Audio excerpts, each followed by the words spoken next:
Twist अध्याय 53 PRETESH विश्वास। Enjoy this site. Gift the author a wordpress.com plan. Oliver twist अध्याय 53। और अंत में इस कहानी में जिन लोगों ने अपनी भूमिका निभाई है उनकी किस्मत लगभग पूरी हो चुकी है। उनके इतिहासकार को जो थोड़ा सा बाकी है बताने के लिए वह कुछ सरल और छोटे शब्दों में बताया जा सकता है। 3 महीने भी नहीं बीते थे कि रोज फ्लेमिंग और हैरी मेल्ली का विवाह उस गांव के चर्च में हुआ जो अब से युवा पादरी की सेवाओं का केंद्र बनने वाला था। उसी दिन वे अपने नए और खुशहाल घर में प्रवेश कर गए।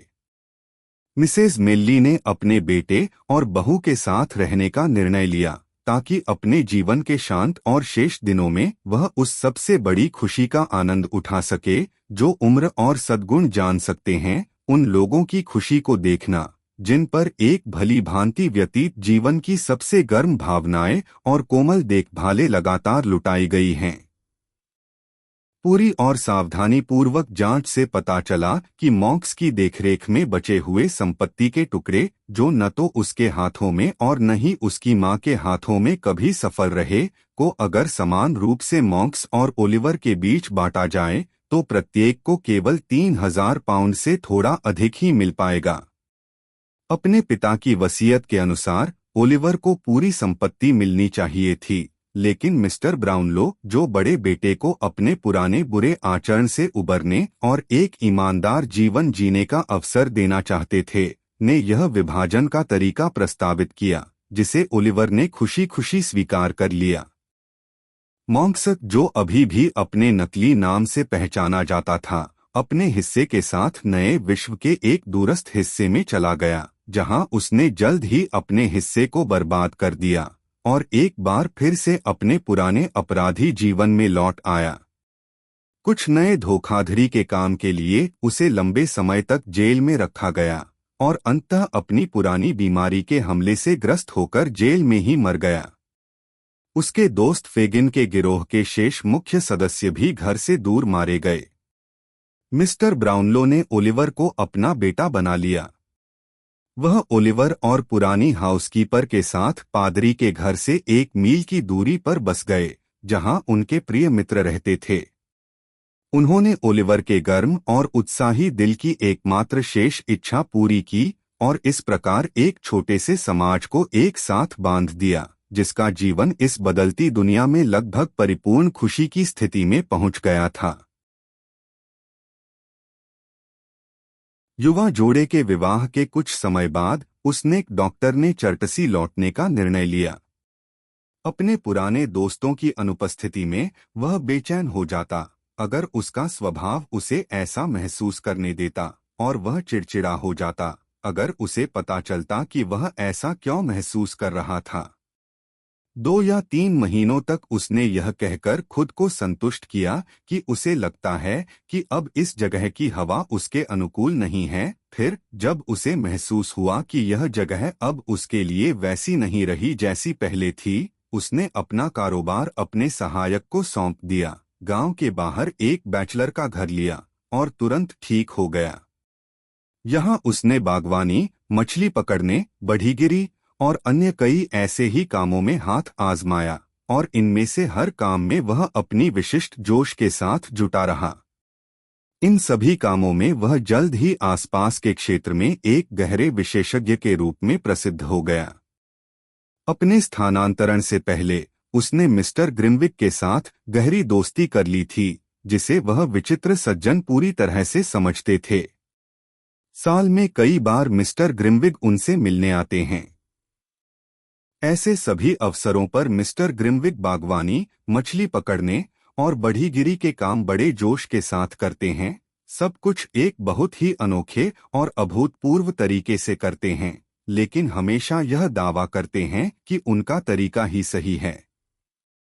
रविवार को वह युवा पादरी के सामने उपदेश की आलोचना करने से कभी नहीं चूकते। हमेशा बाद में मिस्टर लॉसबर्न को गोपनीयता में बताते हैं कि उन्हें यह एक उत्कृष्ट प्रस्तुति लगती है, लेकिन वे इसे कहने की जरूरत नहीं समझते।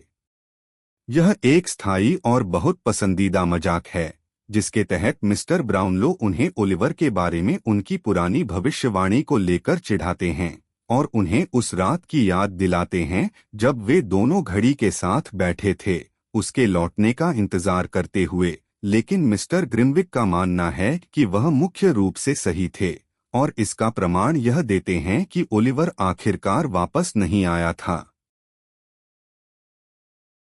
जो हमेशा उनके पक्ष में हंसी लाता है और उनके अच्छे मूड को बढ़ाता है।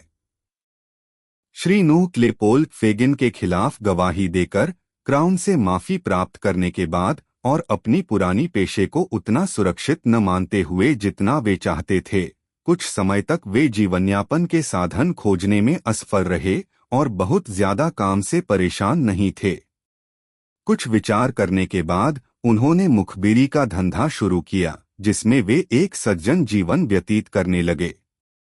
उनकी योजना थी कि सप्ताह में एक बार चर्च के समय बाहर निकलते और शार्लोट उनके साथ सम्मानजनक पोशाक में होती। महिला दानशील शराबखानों के दरवाजों पर बेहोश हो जाती और सज्जन को 3 पेंस की ब्रांडी दी जाती उसे ठीक करने के लिए। अगले दिन वे शिकायत दर्ज कराते और जुर्माने का आधा हिस्सा पा जाते।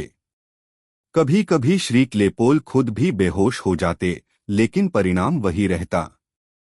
श्री और श्रीमती बम्बल अपनी नौकरियों से वंचित होकर धीरे धीरे भारी गरीबी और दुख में पड़ गए और अंततः उसी वर्कहाउस में भिखारी बन गए जिसमें वे पहले दूसरों पर हुकूमत करते थे। श्री बम्बल को यह कहते हुए सुना गया है कि इस अपमानजनक स्थिति में उनके पास इतना भी साहस नहीं बचा कि वे अपनी पत्नी से अलग होने के लिए धन्यवाद कर सकें। श्री गाइल्स और ब्रिटल्स अब भी अपने पुराने पदों पर बने हुए हैं, हालांकि गाइल्स गंजे हो चुके हैं और ब्रिटल्स के बाल पूरी तरह से सफेद हो गए हैं। वे पादरी के घर में सोते हैं, लेकिन अपने ध्यान को इतनी समान रूप से घर के सदस्यों ओलिवर, मिस्टर ब्राउनलो और मिस्टर लॉसबर्न के बीच बांटते हैं कि गांव के लोग आज तक यह पता नहीं लगा पाए हैं कि वे किस घर के कर्मचारी हैं। मास्टर चार्ल्स बेट्स साइक के अपराध से डरकर इस पर विचार करने लगे कि क्या ईमानदार जीवन ही वास्तव में सबसे अच्छा नहीं है। इस निष्कर्ष पर पहुंचे कि वास्तव में ऐसा ही है। उन्होंने अपने पुराने जीवन से मुंह मोड़ लिया और नई दिशा में सुधार करने का निश्चय किया। कुछ समय तक उन्होंने कड़ी मेहनत की और काफी कष्ट झेले, लेकिन संतोषी स्वभाव और अच्छे उद्देश्य के कारण अंततः सफल हुए। और अब किसान के नौकर और सामान ढोने वाले लड़के से लेकर वह नॉर्थहैम्पटनशायर में सबसे खुशहाल युवा पशुपालक बन गए हैं। अब इस कहानी को लिखने वाला हाथ कांप रहा है क्योंकि यह अपने कार्य के अंत तक पहुंच रहा है।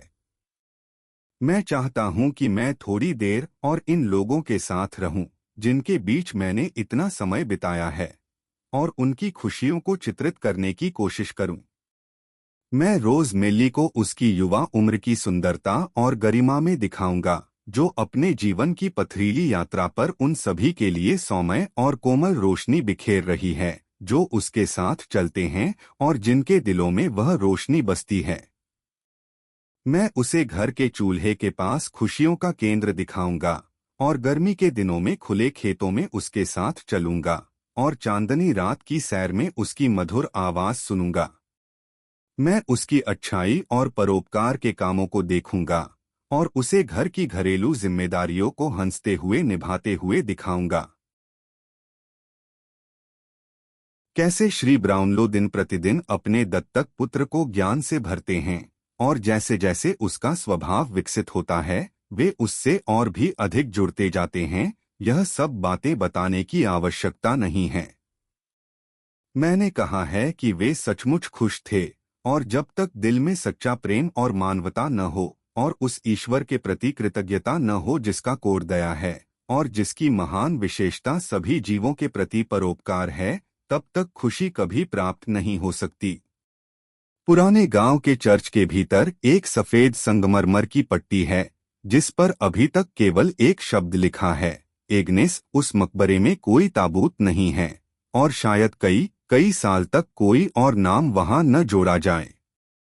लेकिन अगर मृतकों की आत्माएं कभी धरती पर लौटती हैं, उन स्थानों का दौरा करने के लिए जो उन लोगों के प्रेम से पवित्र हुए हैं, जो उन्हें जीवन में जानते थे, तो मुझे विश्वास है कि एग्नेस की आत्मा कभी कभी उस पवित्र कोने में मंडराती है।